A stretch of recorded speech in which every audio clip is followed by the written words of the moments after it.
Alright, so the exercise we're doing today is an outer core exercise, just really working on this six-pack area, the abdominal area right in here. We're going to use this step today. The reason I want to use this step is really want to isolate the abdominal area when you're doing crunches. A lot of times you probably feel when you're doing crunches, you probably feel it right here in your hip flexors or either in your low back. You might feel a burning sensation. What that is basically is your abs just aren't strong enough to handle all those crunches.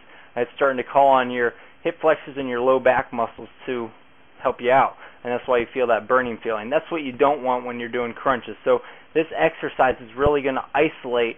It's a good way to isolate the abdominal area, keep your low back and your hip flexors from working. Okay, so what we're going to do, you just want to lie down on this step on your low back area. So the step is just going to go above your pelvis and below your shoulder blades. It should be pretty comfortable. If it's not, just go ahead and adjust yourself so that it's not poking on any bones or anything like that. No, what you're going to do, I'm just going to pick 8 as our rep count for today. You can do 5, 4, whatever you feel is good for your abs. If your abs aren't strong enough to do 8, then don't do 8. Go ahead and do 4 or 5. What we're going to start with is just basic crunches. So what you want to do is cup your hands around your ears. You're going to stare at the ceiling, and then you just want to raise your shoulders up. What you don't want to do is you don't want to curve that back. You don't want to be curving the spine when you're doing this.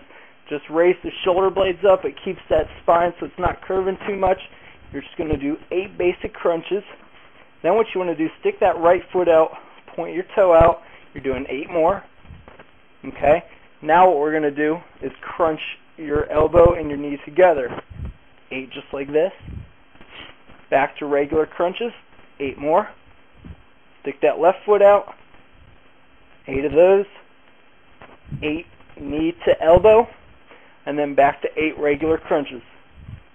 Okay, so if you do this right, you're really going to feel it in this area. And like I said, if 8 is too much for each set of those, then drop down to 4 or 5 or whatever. And if it's not enough, then just go up. Maybe do 12 of each, something like that.